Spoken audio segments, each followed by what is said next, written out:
Welcome to Inspire Campfire, a podcast where ordinary people tell their stories of extraordinary adventure. These are campfire stories meant to inspire the rest of us to light the fire within, get outside, follow our dreams, and return to tell our own stories. Ready? Let's strike the match.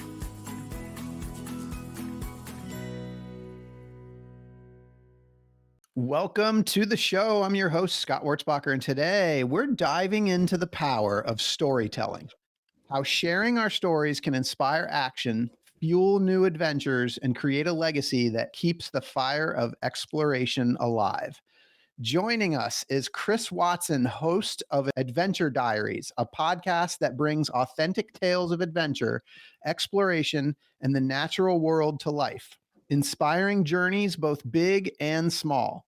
Hailing from Glasgow, Scotland, where he lives with his wife and daughter, Chris is not only an avid explorer, but also a certified paddle sports instructor and Royal Yachting Association license holder. He proudly embraces the self-proclaimed title of all-around outdoor and travel geek. Chris and I share a bond through our own uncommonly similar stories, along with a mutual passion for adventure and storytelling. Though we live oceans apart, Chris's story feels so much like my own, and I'm thrilled to share his voice with you all today. Chris, welcome to the campfire. Excellent. Thanks, Scott. What an introduction. Yeah, and I think, as we said before, brother from another mother, it seems. I mean, fantastic.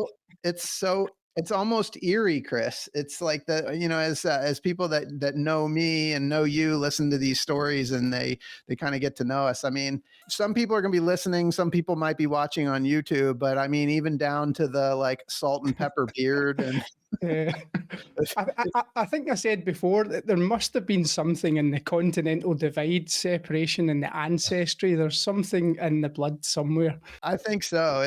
It's pretty wild, but I'm super excited for today. And let's just dive in. Tell us what Adventure Diaries is.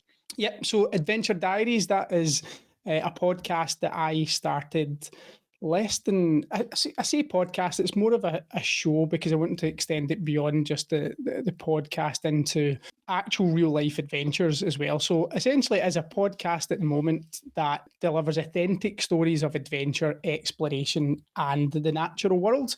And it's really all about bringing those stories to life, but ultimately inspiring people to kind of take action. So, getting out and living some of these adventures, making it more accessible and really getting people curious and excited, as excited and curious as I am about the stories that I bring. So I'm scared about living a life half lived. And through these stories, I bring some of these fantastic people on to talk about it. And through that, I want others to go and experience similar as I'm trying to do with my friends and family. Yeah, help me out with that. Just to make it explicit, you said you're afraid of living a life half lived. What does that mean? For a long time, it was probably, escapism in different ways that weren't probably conducive to, adventure, exploration or having fun.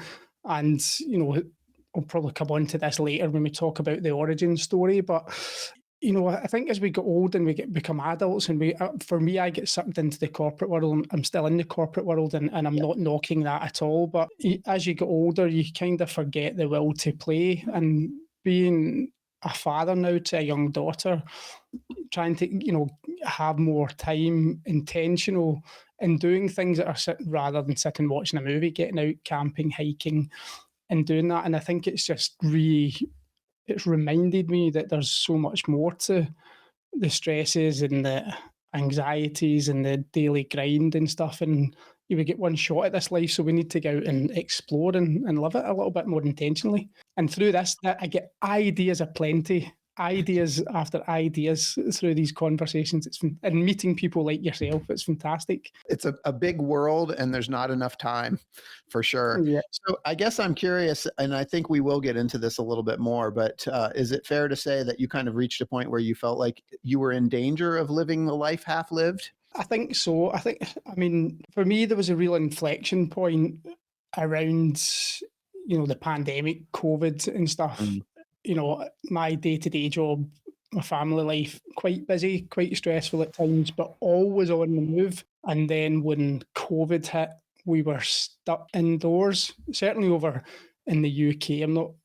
Can't remember what the rules may have been over in your neck of the woods over the pond, but we couldn't go more than 5 kilometres or so from our house. So we were stuck indoors, and that really took its toll on me mentally and stuff. And I just felt I had to get back out, and it made me think a lot of introspection about what made me happy, what I'd done when I was younger, and then I just reignited, the love for adventure and exploration. And coincidentally, my little girl, growing a little bit older, becoming into her formative years, very much like me, and we're like two peas in a pod, and now we get to go out and do all this great stuff together. Yeah, I totally get it. And I love that you use the word reignited, because it suggests that it was there before and it kind of went away and then it came back. And I do want to come back to that. So before we go too deep there, though, let's come back to your show, because there's a lot of similarities between what we do on this podcast and what you're doing in terms of helping people to like get inspired to go off and create their own adventures. But you've got 3 promises to your show, and I loved if we could kind of touch on each one of them, because they're very cool. So actually, I'll let you go if you could just share the 3 promises of each one of your episodes. Yeah, so the format is, so there are 3 things. The first thing is a captivating story. The second is a call to adventure, and then the third is a pay it forward. There is a 4th coming in a future season, but I'll maybe tease that later. But essentially, every episode it will be a compelling subject person, and they'll have a fantastic story with hooks of entertainment, daring feats of endurance, or whatever it is. But to make things accessible, because not everyone can climb Everest or go into the heart of the jungle on a science trip, or go to Antarctica, or go to space, whatever it may be. I ask every guest to give a suggestion to those listeners of an adventure activity or a place or something to get people to go and close the episode and go and actually investigate or actually do the activity. And then the third is a pay it forward. So I want to try and raise more awareness for good causes, whether it's charities, projects, conservation, humanitarianism. I want to try and make sure that we give back, because this is great for entertainment. It's good in a selfish way to try and get us inspired and go and run about the jungle or run about the forest, whatever it may be. But protecting these environments and these these places, what can we do to remind people that there are agencies and charities and organizations that we can contribute, whether it's time, money, awareness, sharing a social post, and that's to pay it forward. Yeah, I love it. Okay, so captivating story. And then we have the call to adventure, which is essentially encouraging people to get out and go do their own adventure, right? And then the pay it forward, which is kind of the, how can we contribute to something bigger than ourselves, essentially. And I love that. Yeah, and coming back to the call to adventure, so I'm patient zero as far as this goes. So when I ask, I'm also asking for myself, and I'm asking for my daughter. And I'll give you an example. And this is where I sometimes get people saying to me, you need to approach the everyman and woman and bring the everyday adventurer into it. And I am doing more with that. But what I want people to realise and not miss, if they haven't listened to a full episode, is that these people also do the boring stuff, or the more mundane stuff, or the micro adventures that we call. And there is something for everyone. And as I say, patient zero. I interviewed a lady, Cathy O'Dowd, and she was the first South African, I think, to climb Mount Everest, and the first female to do it from both sides. Her call to adventure to me was to take my little daughter to an indoor climbing gym. And now 6 or 7 months later, we are members of the indoor bouldering, and we go twice a week. So, and we're going to keep that up now. That's a bond that I want to think, because my daughter will grow up, she'll become a teenager, she'll do all the teenage girl things, she'll get sucked into that life. And that's going to be my connection to her. It's making sure that we still have that bond, and it's through adventure and So it doesn't matter if someone's been to space or went to Everest, they still can be relatable. They can still do these things that we can all do, and they can encourage you to be more active. And yeah, and that's the whole purpose of it. And like I say, I'm living it, so I'm doing most of what these people recommend as well. Yeah, you and I have gotten to talk on a couple of occasions before today, and I've heard you use the word accountability. Yes. Yeah. And this is exactly it. It's when I started the podcast, I, I do a lot of, and I wish I could turn my camera around because behind here I have a massive whiteboard and I have a whiteboard over here and I have a whiteboard over there.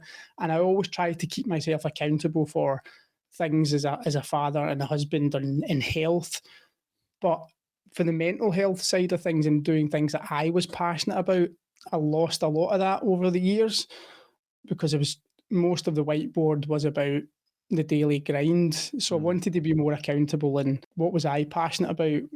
What did I like when I was a kid? You know, what are these things that I used to have so much fun with that I kind of forgot about? And then this is part the inception of the show, and I started wanting to keep a diary of, you know, ticking on a calendar how many adventures or trips I would go with my daughter, and I've just kind of melded this into this one thing. So yeah, and it just keeps me accountable. And now because I'm, you know, on social media and, you know, there are people following and listening, you know, there's a degree of you have to keep up with the machine now. So and it's serendipitous because it is making me go out and experience the outdoors much more than I probably did 5 or 6 years ago. Hey everyone, it's Scott here. Did you know that the members of my real estate team, W Realty Group, are listening to their own voices that call to adventure by setting big goals? Some of those goals include planning trips to Bali and the Kingdom of Bhutan, buying investment homes, and running the Chicago Marathon. At W Realty Group, we support and encourage these big goals and want to help turn them into reality. We're currently looking to add new members to the team. If you know a great real estate agent in the Charlotte, North Carolina area that would benefit from being part of our team, please send a text, an email, or give me a call. And know that when you support W Realty Group, you're also supporting this podcast. Thanks for listening. Yeah, I mean, I'm sure that it's similar for you as it is for me. I mean, if I'm going to talk about adventure, I feel like I need to walk the talk, right? So the more I talk about it, the more I want to get out and actually do it. And that's been one of the major motivators for me. I'm curious, in kind of coming back to origin story, do you remember like what your initial intention was when you created your show? Yeah, I do actually. So I mean, I got the seed of this idea probably at a work conference about 7 or 8 years ago when we had someone from the Olympics on stage talking. And I work in IT, so I work in a very corporate kind of environment. And yeah, that is what it is. So it's a great job, but it's very different to this. And they had like a motivational speaker on stage, and it was a great, fantastic talk. And even when I'm traveling internationally and stuff with work, I'm always reading National Geographic. I've been a subscriber for as long as I can remember. I watch National Geographic, the Discovery Channel. I read all the books, all the explorers. I have done since I was a kid. And then there was just something about that event. I thought I wanted to reach out and have a different conversation with these people. Sometimes on the surface level of a book, people will tell you the cliff notes, the highlights. There's a lot of stuff that they will leave out. And I'm always curious about what makes these people tick, why they do certain things, because they don't always divulge that. And there's a lot more to how the show came to be, but that was part of it. It was selfishly like, I want to actually have a different conversation with these people. And I remember the first time I reached out to someone and they said yes.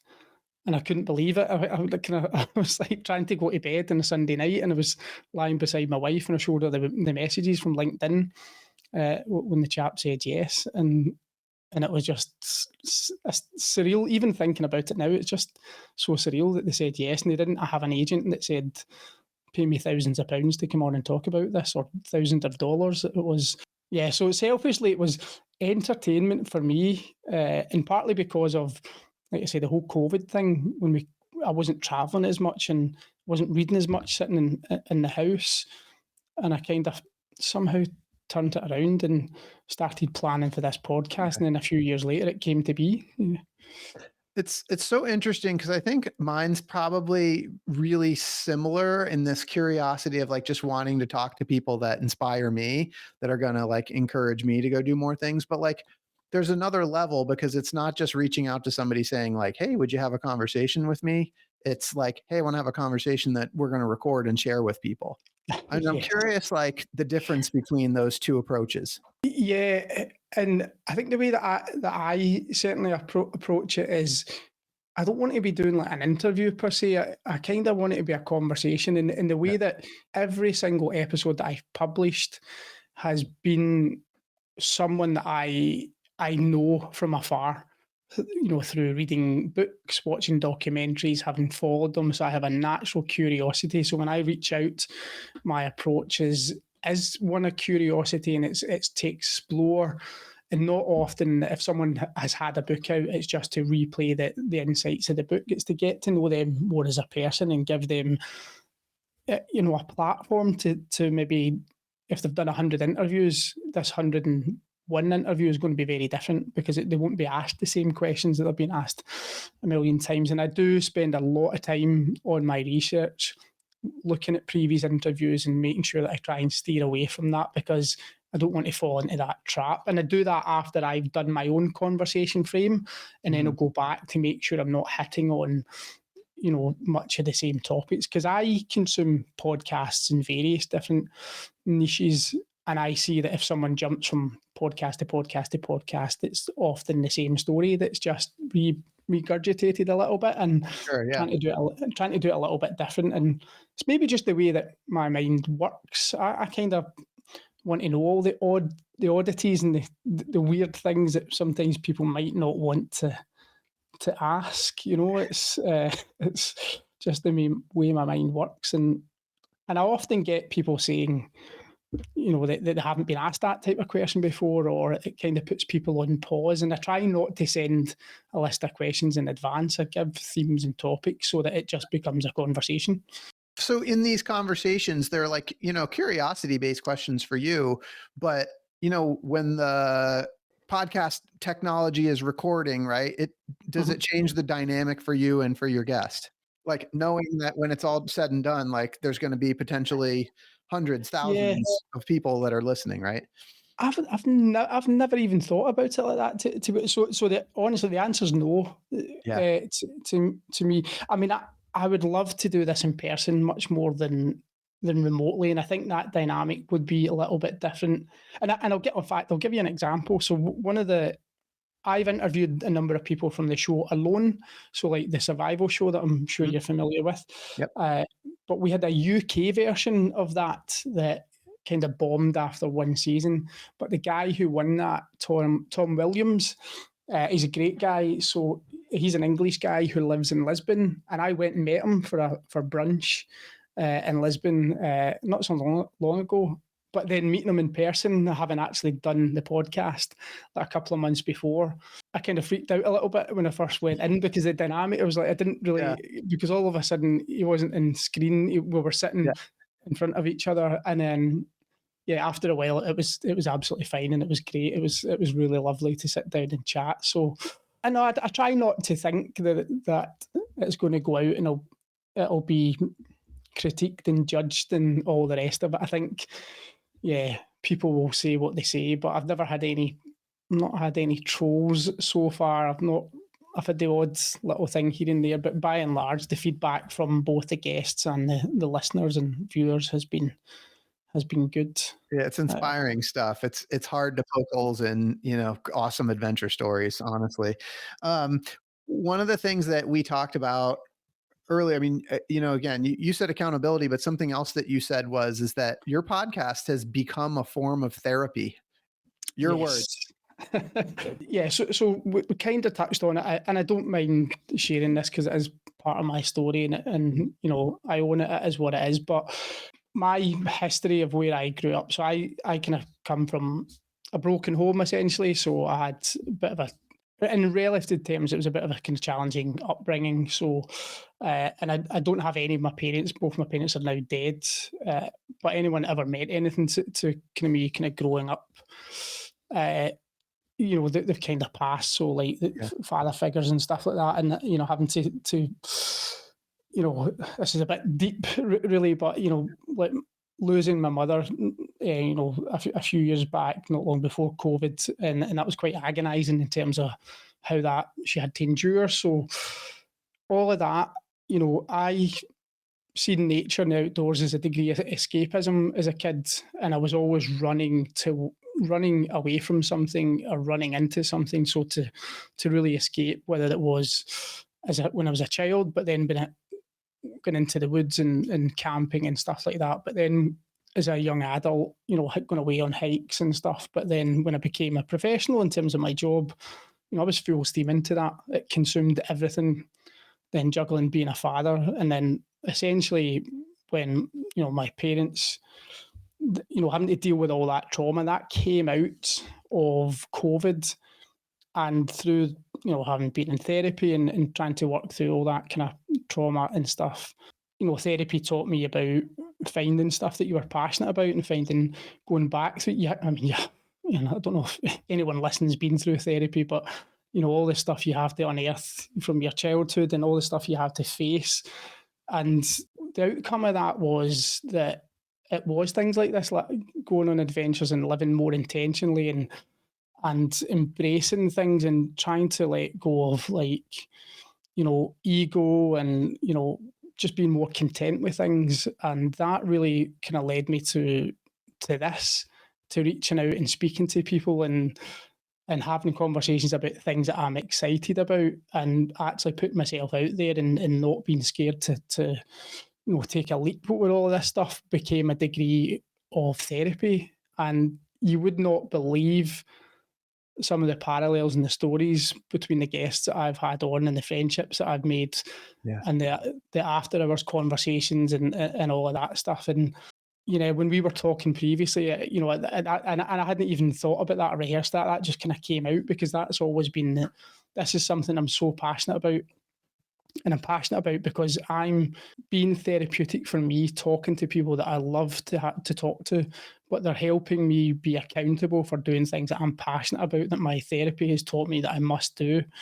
And I'm encouraging others to do the same, whether or not they have the same story or challenges or not. You don't need a sob story to go and enjoy this. But if anyone can take anything from any of the conversations or recommendations, then I will be doing my job in paying it forward.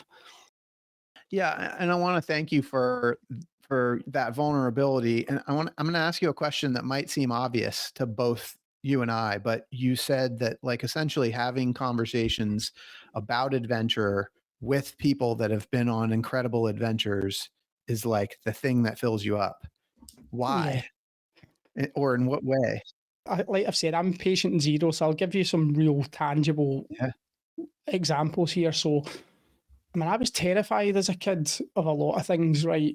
My upbringing, my environment, my home circumstance, escapism, was going away to the woods. But there's things like, I was terrified of water, couldn't swim.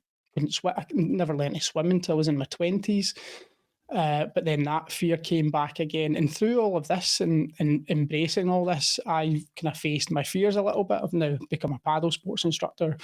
I've kind of organised like mini expeditions, kayaking in the Atlantic.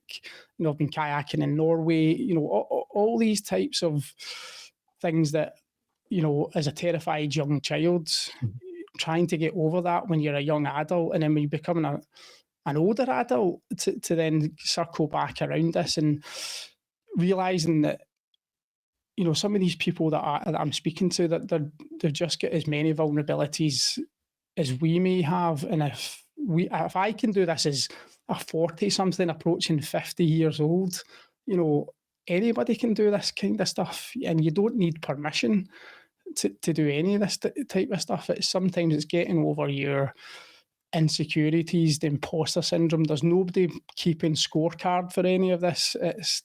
You just need to get out there and get on with it. I feel you. I wonder, like, just kind of shared experience. Like for me, I don't know, like when you watch people in documentaries or on TV or whatever, like there's almost like there's a separation where they're like not even human. But when Exactly. you Yeah. have a real conversation with somebody that's done these amazing things or seemingly amazing things that I could never do that. But then when you have these conversations with real people, then you start to go, well, wait a minute, maybe I can do that. Exactly. Yeah, yeah, exactly. And then when you go and try it, like I say, kayaking, for example, I ran through the Adventure Diaries, organised a little trip in June with like Mhm. 5 or so friends, and only one of them is a paddle sports instructor, my friend Jamie. But the others had never been in a kayak. I think maybe once or twice, but these guys just embraced it as well. And not that that was mega adventurous or really mega risky, but just there was two people there who had never been in a kayak and they embraced it and had the time of their life. Yeah, and for them, it was a big deal, right? It was a really Yeah, big deal. When yeah, it's your and first it's time, like, doesn't matter what it is. and you touched on like seeing things in TV. I've had quite a few people on the show from that have done stuff for National Geographic Mhm. documentaries, and I've actually got an episode going out in a few days with another host of another adventure podcast, Matt Pycroft, and he's got a fantastic story about his story about being bullied and struggling to find himself, and then coming on leaps and bounds to be, one of the most prominent adventure documentary filmmakers around at the moment, done fantastic stuff with National Geographic, including Alex Honnold. And he talks quite openly about, Alex Honnold's climbing in Arctic ascent, doing Ingmikortilak, I think it is, another world first. And it's been filmed by a guy from the UK who had all these fears and doubts growing up, claims, he isn't the best rock climber, but he's up there filming, Jumard Up a Rope, filming with an Oscar winning free solo climber for National Geographic on primetime TV. So anything's possible, and he talks about how he pitched himself to National Geographic, never thinking he would be in with a chance. And, I'm going off in one now, but you talk about my why I was doing this. I had like a bit of a vision board for this, and I also put something up about being acknowledged by National Geographic, and Nice. now I've had 3 explorers from National Geographic follow me and follow the show and send me messages.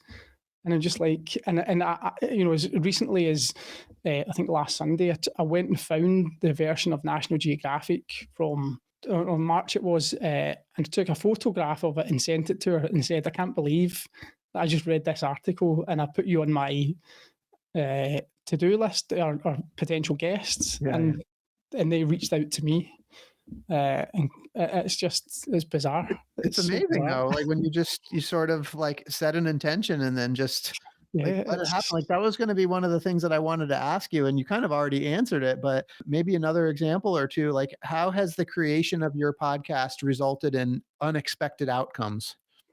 oh, that's a great question. So I launched in November 23, so I'm not even a year old, and in March this year, it was voted.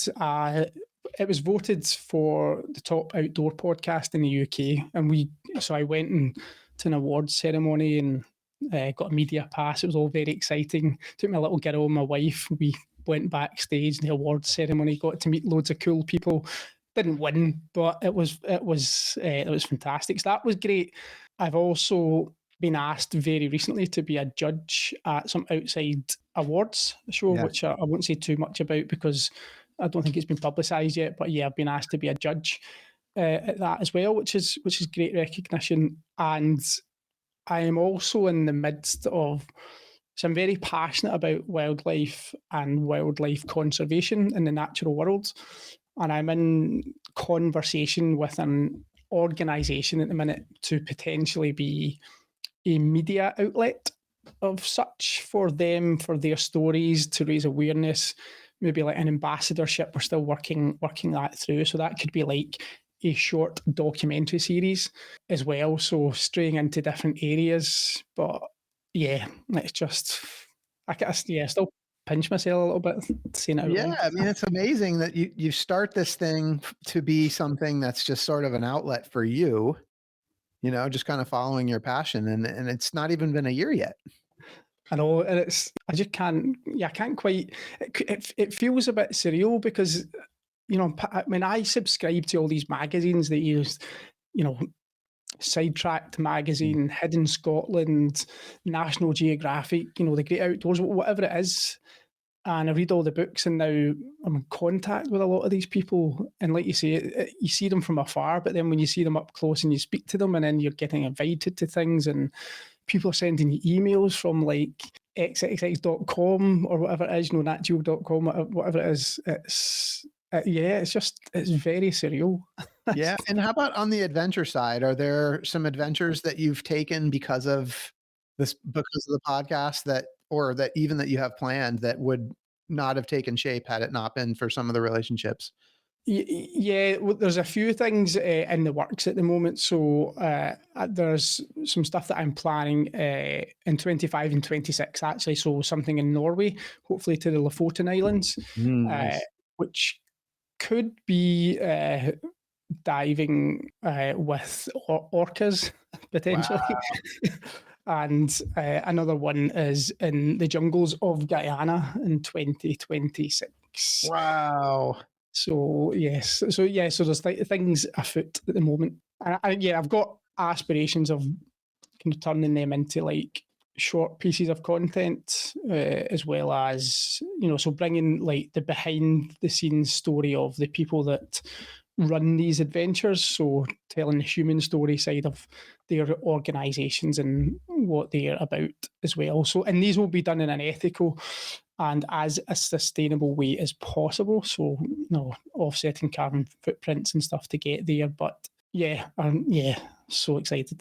Yeah, that's amazing. So, you and I like absolutely share this love of adventure and like experiencing adventure. And for you, part of the reason why you started a big reason was to hold yourself accountable to adventure and to be an adventurer. But yet we both also have this desire to share the experience with other people. And I'm just curious, like how those two play for you, because it's like one seems to be like an extension of the other. It absolutely is, and I think it's keeping me more accountable because the things that I've always wanted to do. Some people might call it a bucket list or whatever.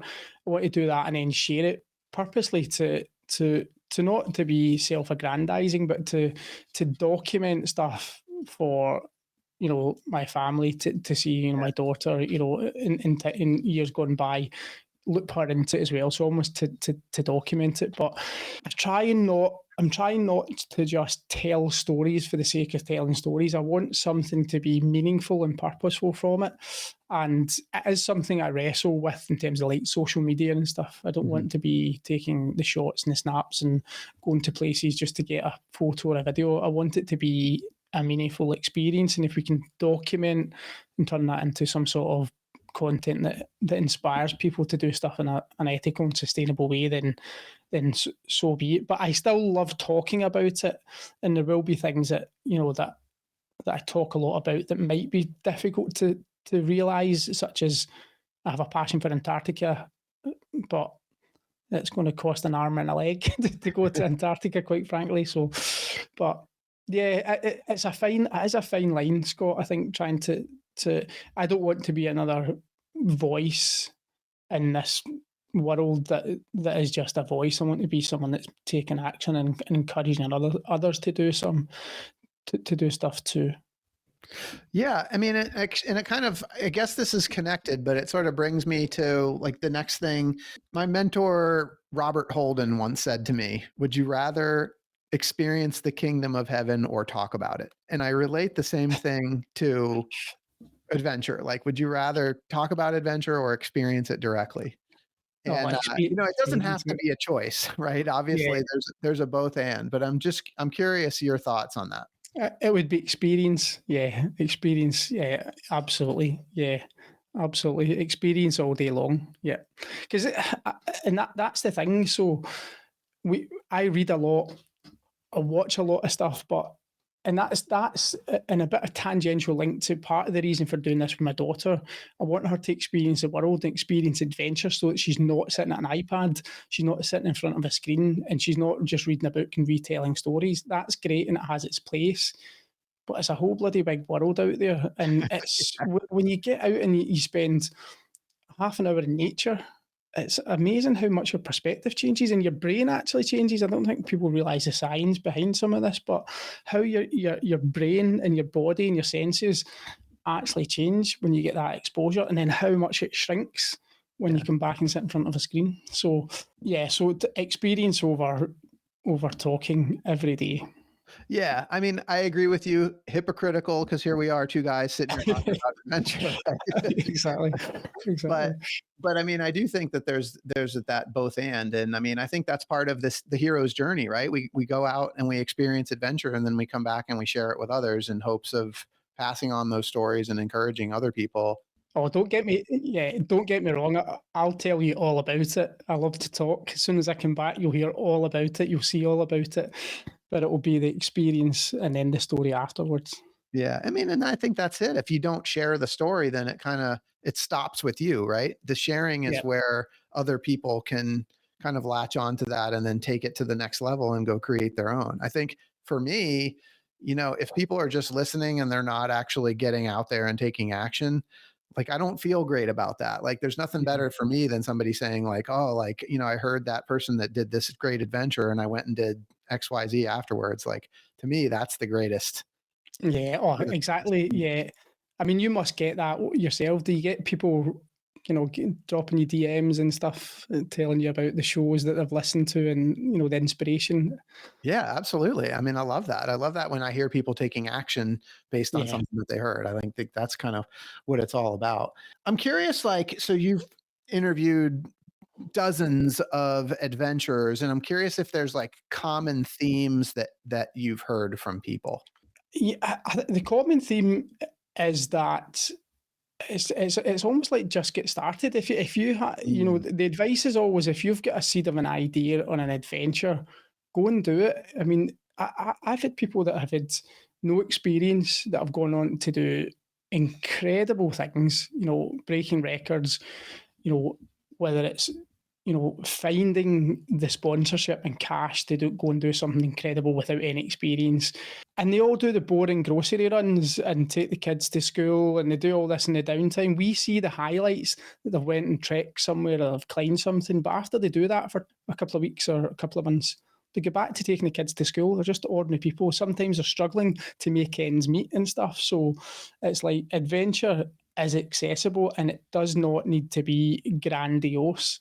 It can be, sitting in the park or going for a hike at the weekend or doing, an alternative venture of one of these grand things like a micro version of it or a local 7 summits rather than the 7 summits of the world. But the common theme is stop asking for permission to this and go and do something this weekend and go and do it locally. You don't need a budget.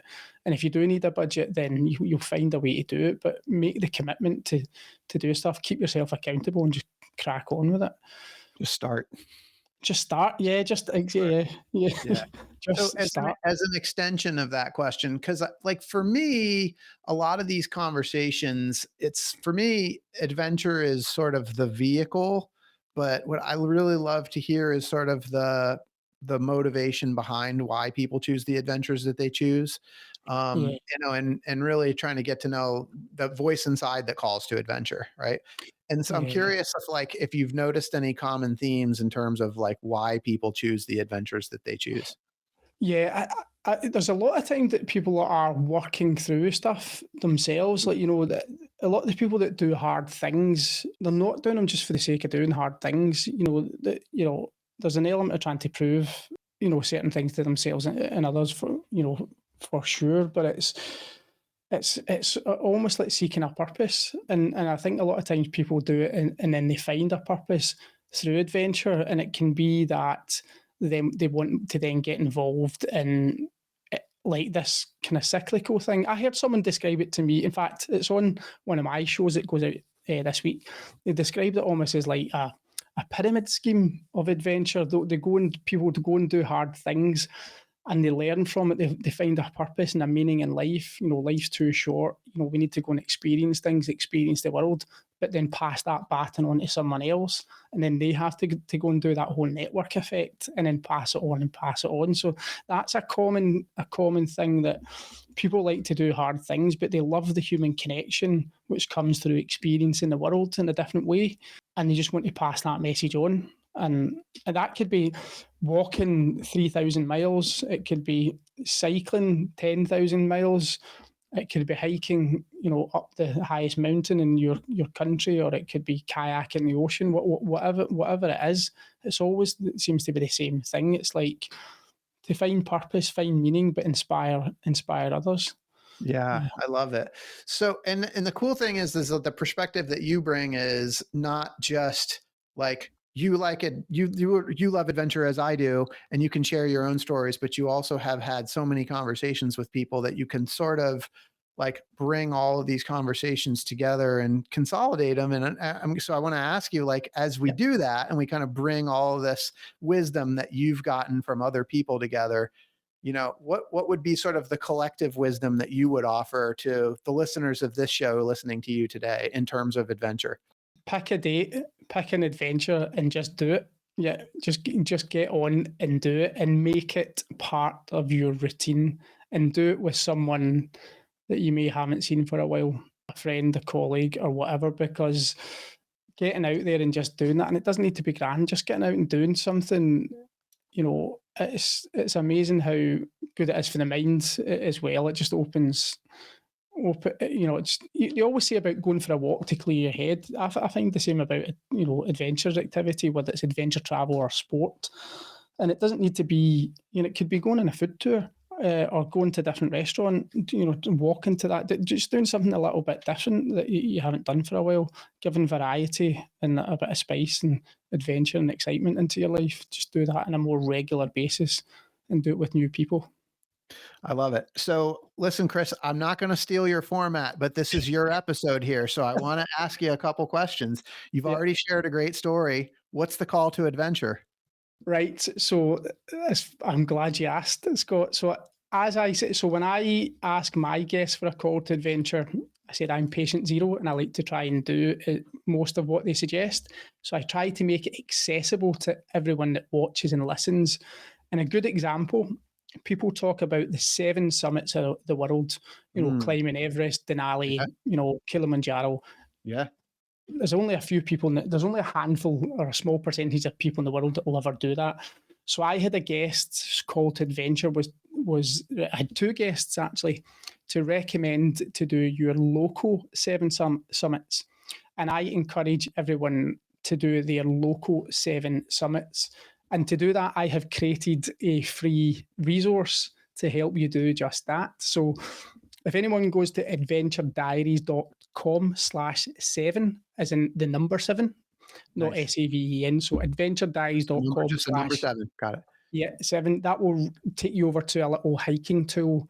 And what that doesn't matter where you are in the world. If you put in your zip code or your postcode, depending on where you're from, and how far you would like to hike, whether it's 5 kilometers, 1 kilometer, 2 kilometers, whatever it is, and how many, whether it's 7, or you could put any number you want, it will map out all the routes for you from where you are. So it'll pick up all the lowest point to the highest point within that destination. So that example has came from an adventurer called Ollie France, he's calling it the ultimate 7 at the moment. So he's going around all the continents and going from the lowest elevation to the highest elevation. And he's just cycled from Death Valley to the summit and climbed the summit of Alaska.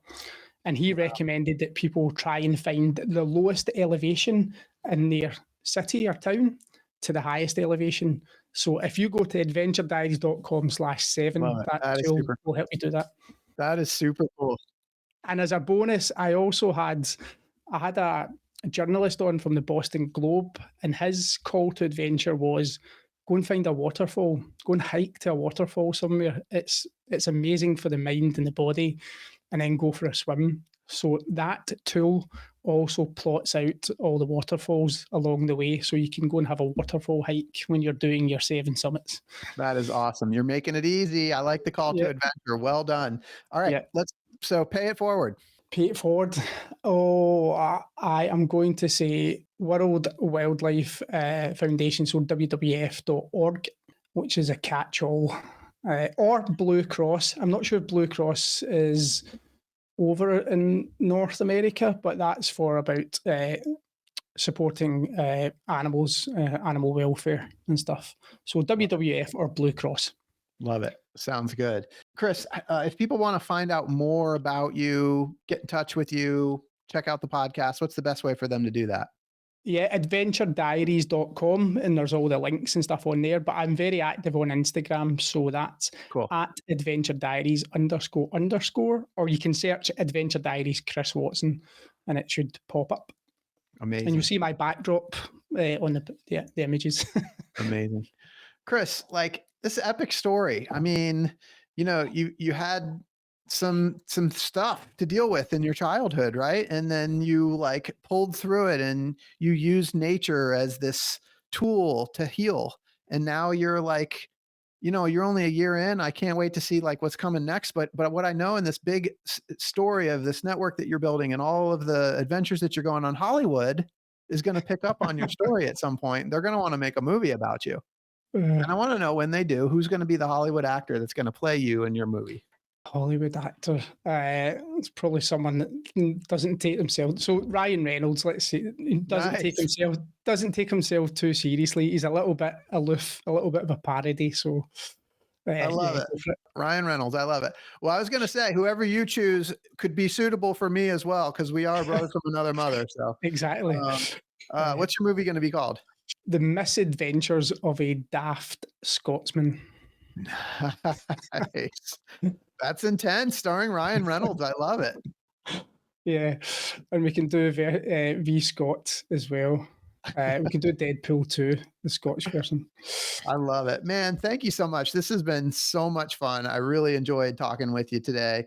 For those listening, I hope you've been inspired today as much as I have. I hope Chris's story has encouraged you to listen to the voice inside that calls you to adventure, because we want to hear your story next. If you have a story to tell or just need a nudge to create one, please send me an email. We'd also appreciate it if you'd help us spread the word by leaving a review and sharing or tagging Inspire Campfire in your social media. And until next time, I want to encourage you to get outside. Thanks for listening. Chris, thank you so much for being here. That's awesome. Thanks, Scott. I've absolutely enjoyed this. This has been brilliant. Thank you so much for inviting me on. It's incredible. You're doing some brilliant work. Keep it up.